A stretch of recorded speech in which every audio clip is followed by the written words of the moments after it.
All right, so limits. Continuing our discussion on limits. We talked about finding limits of a handful of things. We were doing some examples, and I think the last example was what happens when you have, you can just plug in values to a limit to guess and check, basically. The other thing is, let's just keep doing some examples. If we have the limit as x approaches, okay, 3 plus of this. Anybody remember what that notation is? It's coming from left to right. Okay, it's coming for 3 plus. It's coming from right to the left. That's right. Yes. And then what is this notation? Is round down. Yeah, so it's our greatest integer function, but the greatest integer function rounds down. Some books, like this, or notation, this book distinguishes rounding down because the brackets are on the bottom. If they want you to round up, it would be like this. On your calculator, you have this function, it's called the int function. Maybe looks something like that, integer function. That always rounds down. So when you say greatest integer function, it is understood you're rounding down. If they want you to round up, they would note, hey, you're rounding up, or they would give you the ceiling function like this. So they're not saying the integer function, they're actually just telling you the floor function by this notation. But if you just hear the word integer function, it always is rounding down. That's assumed. Okay, so then, nice board. We think about that. As it approaches 3 from the right-hand side, you can plug in the values, like 3.7. Well, if you plug in 3.7, what does the integer function do? It rounds it down, and you'd get out 3. If you plug in 3.1, it rounds it down, and you get out 3. 3.000001, it rounds it down, and you get out 3. So in this case, your greatest integer function, it's just going to give you 3. The limit as x approaches 3 from the left-hand side for the greatest integer function. Now it's approaching from the left of 3. We pick a number left of 3, like 2.9. Where does it round it down to? 2. 2.9999999 rounds it down to 2. So what value do we get back out? 2. So in this case, when we look at this, and this is what I talked about yesterday, when we look at as a value is approaching 3 from the left-hand side, you're getting out 2, but then at 3, you get out 3 going like that. So this is, from the left-hand side, it's approaching 2, meaning it's at 2, but then on the right-hand side, it's approaching 3. So in this case, since there's discontinuity and there's actually a jump, 2 different limits from approaching from the left and the right, if I were to ask what is the limit as x approaches 3, like this, what most people would state is the limit as x approaches 3 is 3. However, we know that that is not true because as it approaches 3 from the left, it's this. As it approaches 3 from the right, it's this. So what is it? So if this is the case, then in this case, the limit does not exist. There's very few functions that you encounter that actually work that way. But that's how you actually test to say, is there a limit at that value? Because if it's approaching from the left and the right and going to 2 different things, then there is no limit. But that's when you see a jump discontinuity like that. Okay, so that's not a side note, but that's something to make a note of. Okay, let's do another one.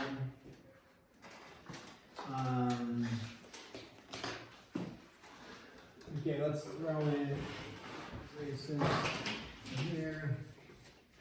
And say, okay, what happens when we have the limit as x approaches infinity, let's go to an infinity one, of the square root of x squared plus 2x minus x on the outside. Okay. Now, we look at this, there is no fraction So there's no like, 1 over x where we say, hey, as x goes to infinity, that's a driver, it goes to 0, it drives it towards 0. We don't see that here. So there could be like, if you see, hey, the limit as x approaches infinity and you just have x squared, that's really easy. We just say, oh, it's going to infinity because it's growing. This one isn't just going to go to infinity. We've got the square root function in there. So if you're thinking about the techniques for evaluating limits, the techniques for evaluating the limits, if you go to that page, that is evaluating limits of f of x over g of x, actually when you're dealing with fractions and quotients. So for this, there isn't that fraction and like, okay, what's the technique? So how do we evaluate this limit? Well, there's a couple ways. One, you graph it and say, what does it do as x goes to infinity? You could look at the graph of that, which was, without graphing calculators, right, would be cumbersome. With a graphing calculator, very easy to do, and just set your window. If you're not sure what it does, set the window where x is like 200, 300, 400, however far out you need. Typically, you'll know a lot sooner than that what the limit is going to be. So then the other way is you look at this and say, well, I can plug in values and then see what happens. So with that, plugging in a value of like, if you plugged in 0, 1, 2, and 3, that's not going to give you a lot of value because those numbers are so close, right? But plugging in 1, or you can start with 0, but plug in 1, then plug in 10, then plug in 100, plug in 200, and then you can see what you get. So if we plugged in, you have the calculators, well, yours is charging, Tate, yours is charged. So you plug in 1, you can mentally work through that. You end up with 1 squared is 1 plus 2 is the square root of 3 minus 1. Okay, so square root of 3 minus 1, square root of 3 I think is like 1.7. So you're ending up with like 0.7-ish. Okay. So then we say, okay, what happens when you plug in 10? Well, you're going to have the square root of 300 minus 10. Is that right? And the square root of 300 is going to be, what's the square root of 300? 17.32. Yeah, 17, right? So, and then 17 minus 10 is what? I'm sorry, yeah, 7 minus 10 is 7. Am I doing this right? Wouldn't it be 120 minus 10? I'm like brain fogging here. So we should just do it's 100. 20, yeah, I don't know, I said 2 times 10 is 200. 200. So the end answer is 0.95. 0.95, okay. So that's And then you plug in 100.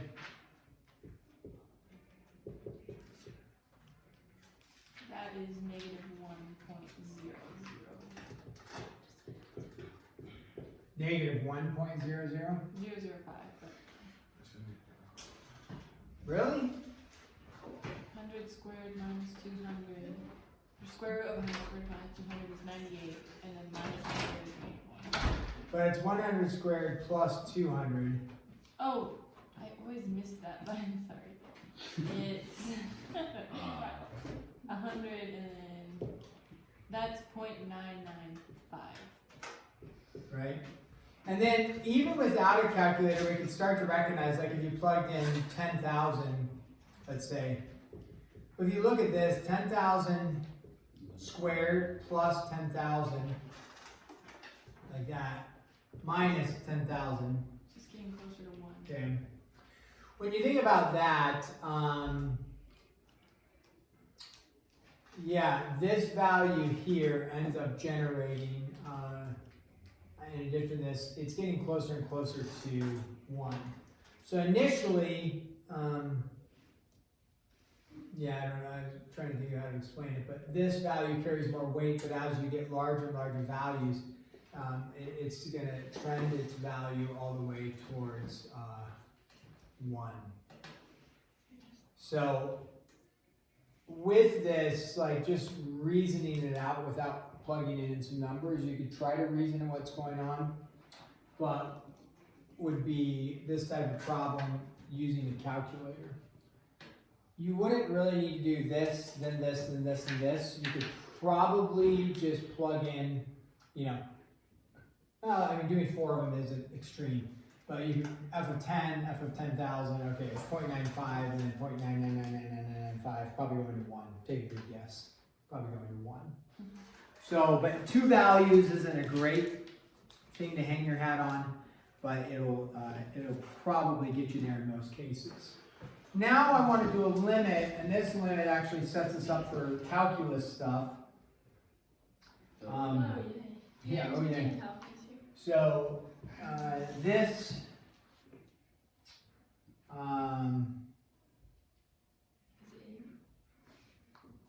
let's just do this, 2 plus h quantity cubed minus 8 all over h. Okay, the issue with this is this sets us up for calculus because this is actually a slope formula, and although you don't see it as a slope formula, but it's a y2 minus a y1 over an x2 minus an x1, where your slope is on a curve, and the curve is a cubic function, and you're plugging in 2. And you're like, what? So that's okay that you don't see all of that, but that's what we'll get to when we talk in 20.1. You'll see this exact thing, and you say, oh, at the curve for x cubed over 2 up 8, what is the slope of the tangent line at that point? And so that's what calculus ends up doing for us, is allowing us to find slopes along curves, which is valuable not just for finding slopes along curves, because that actually doesn't have a ton of value, but it applies to other types of problem solving and engineering and different things.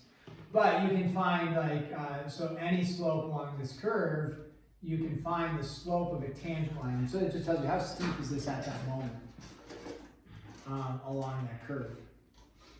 So like when you're skiing, right, you change slopes, right, as you're going down.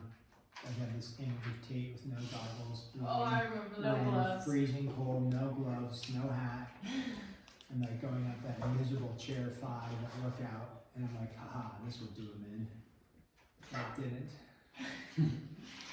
You wish. You remember that? Yeah, what is that? I was just thinking skiing, and you're changing slopes as you go down a hill, Yeah. and just seeing you just tearing down that mountain. That was awesome. So yeah, you're gonna have a different slope here versus here versus here.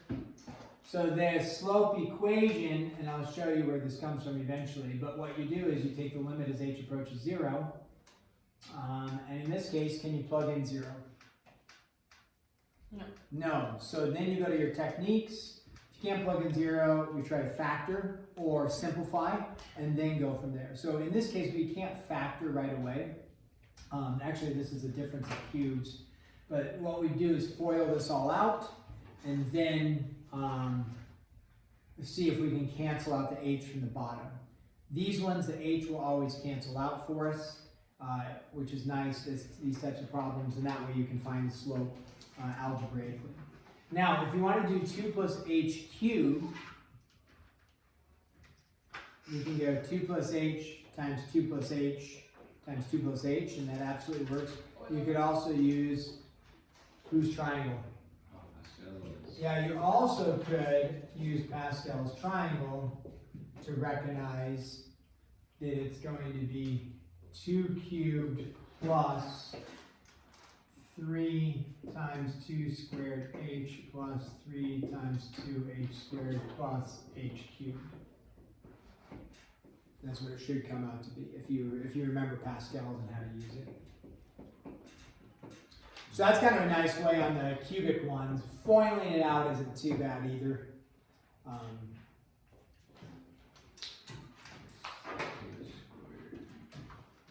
Now this is all minus 8. Don't forget the minus 8.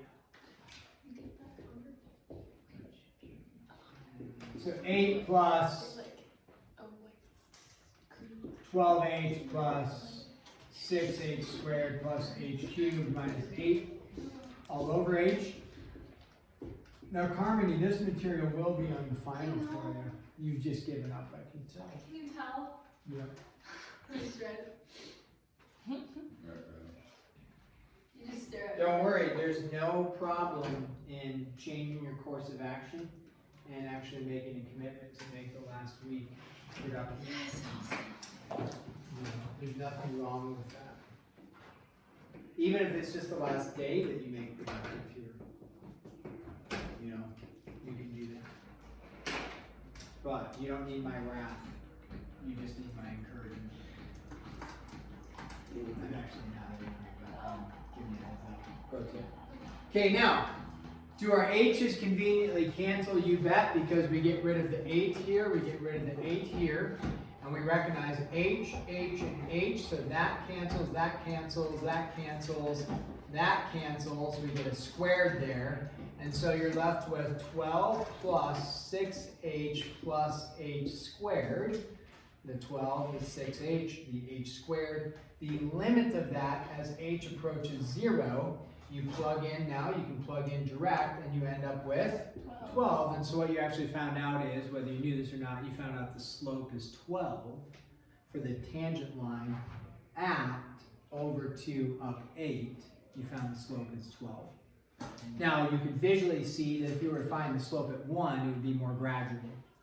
And to find the slope at 1, that's in 20-1, we'll talk about this in great detail, but this would actually just be a plugging in 1, outputting 1. Instead of plugging in 2, outputting 8. Because you're plugging into the function y is equal to x cubed. So, but you don't have to worry about that. But I want to reference it so that when you see it again, you say, oh yeah, that's right, we talked about that one. Wow, what is this guy doing? Doing the one leg. Yeah. Reminds me of like Jer, like when he was first learning how to kind of stand and stuff, he would like stand and then he like kicks one leg out and shows off for you. It's funny how like a kid who's only 11 months old recognizes that he can do things and wants you to acknowledge that. Oh, Daddy watch. Daddy watch. Yeah, Daddy watch. My dad always makes fun of us. I still do it. Yeah, because we all, what did I say, Carmen? We all want to be, no, seen. Yeah, seen. We all want to be seen. Johnny doing the lawn thingy. Yeah, Johnny doing the weed whacking yesterday. Yeah, with me, and he just really wanted to show people that he was weed whacking with Daddy. And all I wanted to do was, and he was weed whacking with me, just looking who's going to watch and acknowledge me. That is precious. Yeah. And Tate, when he went in last night, I didn't tell you this, but he went in last night with Jess to, get ready for bed, and all he could do was just talk about how, yeah, Tate and Owen and I, we carried buckets of dirt. That's all he would talk about. Carried buckets of dirt. Once you got him lined out of how to hold the bucket and how to do it correctly, that was good. That was He's tall enough for the bucket. Good job, Tate. You taught me how to Miniature squat. bucket. I don't know why, but like when I poured the dirt in his bucket, he'd like shake the bucket or something. I was like, why are you doing that? you idiot. I did not say that. I was very kind. You were. He's 3.5. Yeah, you can't be mean to a trainer. He wasn't mean. He was just giving him instruction like, Johnny, don't shake the bucket. No, and he responded, didn't he? Yeah. He paid attention. Oh, he likes you, Tate. Oh, he's your little. He wouldn't let you carry him in the wheelbarrow at first. Remember that? Yeah. He would only let. He was like, no, I don't want. He's like, not Tate. But then, when you went down the hill, remember? He's like, not you, Daddy, Tate. I was like, oh, thanks. Yeah, Uncle Tate. Uncle Tate. Oh no, Uncle Tate. Tate took my place. Took him down in the wheelbarrow. I was honestly embarrassed thinking how hard it was for us to take the wheelbarrow up. You and Johnny? No, me and John were John? we were struggling to push the wheelbarrow. Who's John? Who's John? Mr. Elson. You called him John. That's hilarious. I called him John. John. Johnny calls me John every once in a while. Did I tell you that? Does he call their father John? He goes, one day we were walking and we were on a walk and he looked up and he goes, John, look, there's a bird. And I turned and he like looks at me and he's like, I was like, did you just call me John? He goes, yeah. He didn't mean to. Just be like, okay, son. So now everyone's sort of like, John, look, there's a bird, and then giggle. So, what? Maybe one day you'll learn the title Father John. Father John. Okay, these are called, anybody remember what these types of functions are called? FX functions. Yeah, f of x, that is true, it is an f of x. I'm locking in, Elson. No, Yeah, that I you're not- remember. I'm locking in. It's made up of two pieces, so it's called a piecewise function. These are classic mathematical functions. I don't know if they pop up on SAT, ACT stuff, but these are good types of questions that we don't do work with a ton, but then you end up with, you're like, what? So all it is piecing together two different functions into one graph. And with a piecewise function, you're generally the look, the only ones I've seen, I mean, you could create any piecewise function you want, except it has to pass the vertical line test to be a piecewise. But it's going to be like, okay, you have a line here, and then an open circle, and then a dot down here, and it goes like this, you know, some parabola, and then you could add a third part where maybe the parabola, closed circle there, and then you know, it curves down like that, and then you could tack on another part where it's a line that you could just keep tacking on chunks of functions. So you're just piecing together a bunch of functions. So there's no, you know, that's the general look of it. What you wouldn't have is a line here and then a curve going like that because it wouldn't pass the vertical line test, therefore it's not a function. So you're not going to have that, but you can have piecewise functions that are continuous or discontinuous. So if it's continuous, it would be looking like a parabola, then a cubic function, and then a line. This all would be continuous right there. If you tack on this portion right here, this line connected to this parabola, is this continuous? No, not continuous, right? Because there's a break in the line or the curve. So this is going to ask, is it continuous? Yes, you can graph it and then state yes or no. What we want to do is we want to actually, since we're considering limits, what I stated before, if you recall, remember, if there's a gap like this, it is not continuous because the limit doesn't exist, because there's a limit going to two different spots from, the same number 3, but it's going to two different things from the left and the right. So that's what we want to evaluate here is, we want to, and yes, we can take a look at the graph and see, but the question is, how do I show it with using limits? So we could say x squared plus 1, hopefully we're all versed in how to graph that without a calculator. Parabola, up 1, opening which direction? Up. So if we go like this, and we say, okay, I've graphed it, is that completely accurate? We say, well, actually, it's only for values less than 0. So we'll erase all of that, and then open circle right there, because it can't equal 0. Then we take x squared, and we say as x squared is greater than or equal to 0, that's hopefully we all know parabola opening up like this, right? Yes. So we look continuous or not? Discontinuous. So that'd be fine, but then if I say show using limits, then you would say, okay, perfect, I'm going to look at the limit as x approaches. What value am I looking at where x is approaching? 0. And I'm going to look at it as it approaches from the left-hand side, and then I'm going to look at it as it approaches from the right-hand side. What we know based off of our picture is the limits should be two different things. And so for the limit approaching from the left-hand side, which graph am I looking at? I'm looking at the first one there, right? And so we just plug in, we can plug in 0 is fine, and say, okay, what am I getting out? I'm ending up getting out 1. And then from the right-hand side, we're using the x squared graph, and you're getting out what limit? 0. And so like on the quiz or test, that's what we're looking. You can show the graph, and if you say not continuous based off the graph, I'll give you a point for sure, being able to read it piecewise. Recognizing it's not continuous, I'll give you a point for sure, but if I say use limit process, then this and this that will yield the other 3 points for you. So making sure you can just state that. Do we need the graph then? Yeah, we don't draw it. No, unless I say graph and then do it, but I'll, this one says determine whether it's continuous or if discontinuous, state where any discontinuity occurs. and you can just state discontinuous at 0. The book doesn't actually have you do this, or state use limits, but that's what their whole purpose is here. So that's what I'm telling you, that you need to be able to look at that. Tate, it's almost all over. You tired? When'd you go to bed? Like 11:30. Nice. Oh, you didn't play video games? No, I didn't actually.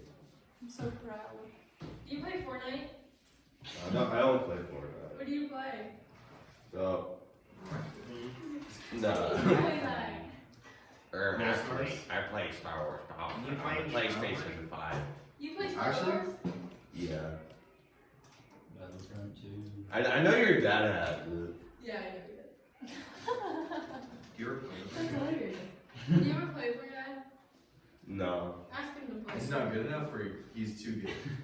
I don't think he has the time, but Yes, he does. I would cook him. You should cook him.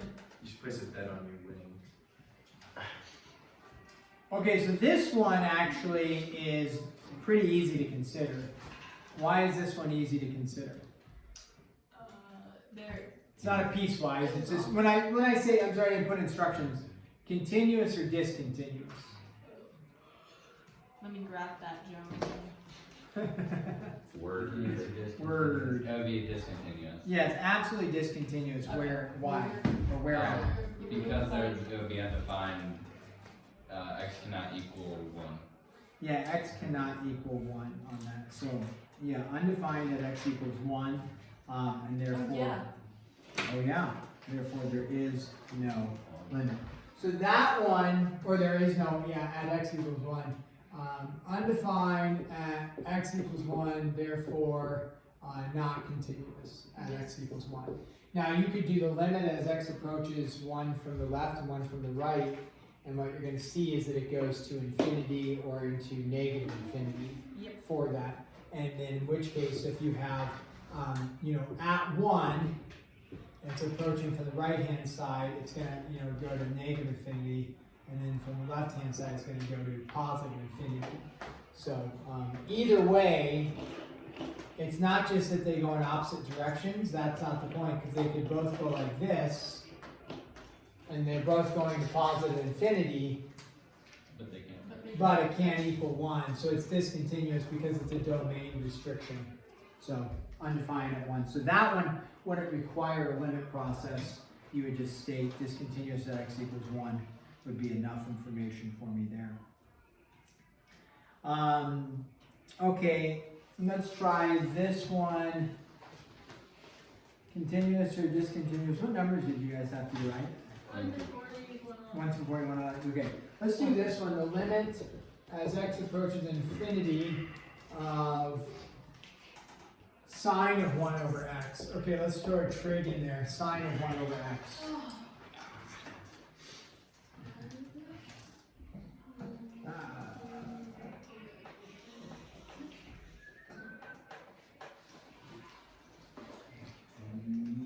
Sine. 7 1/2 is 30. Are we just trying to see? As x approaches infinity. Sine. Let me, don't say anything yet. Also, or do you know what's the answer? It's no. It's no. Nice No solution. Yeah, solution. No, No, a don't limit say does anything. exist. Don't say anything yet. Dang it, I like when the limit doesn't exist. No, it does exist. The limit is 0. Yeah, limit is 0. Why? Yeah, Because so 1 over 0 is undefined. No, this does. Yes, it is. It's like 2. Well, 1 over 0 is undefined, but this has a limit, and the limit is 0. Is that easy? Okay. As x goes to infinity, 1 over x goes to what? 0. 0. So you're really asking what is the sign of 0? And it's 0. 0. Yeah. Not because there's anything undefined, it's But because the it's fact that you're asking what is the sign of 0. Oh. Okay, so 19.1 has been covered. We did the absolute I thought value. the sign of 0 was. Thank you, Mr. Olson. Hey, you're welcome. Oh, like an absolute value on like, Like, 19. and the other ones are like 0 from the right. Absolute value of x over x. Yeah. That one, hey, you're welcome, you can't plug in 0. You can't factor it, right? We can't just cancel out and call that 1. So in which case, it would be, the technique would just be plugging in values. So then, you're like saying, alright, at point 1 and point 1 is 1, point 0.01 and 0.01 is 1, right? So you're going towards 1, right? Wait, So, however, what's the limit as x approaches 0 from the left-hand side? You're getting out of always a positive. This is a negative, but it's the same value. So if you plug in So it'd be negative. negative 1. 0.9, or I'm sorry, it's negative 0.1 It would be over negative 0.1, Oh, so over 0.1 over negative 0.1, so it goes to negative negative 1. Yeah. So then, what's the limit as x approaches 0 of that? okay, Again, this is our discussion. undefined. It's going to 2 different values, therefore it is undefined, it does not exist. So it doesn't exist. Thank you. Can we end this? End it.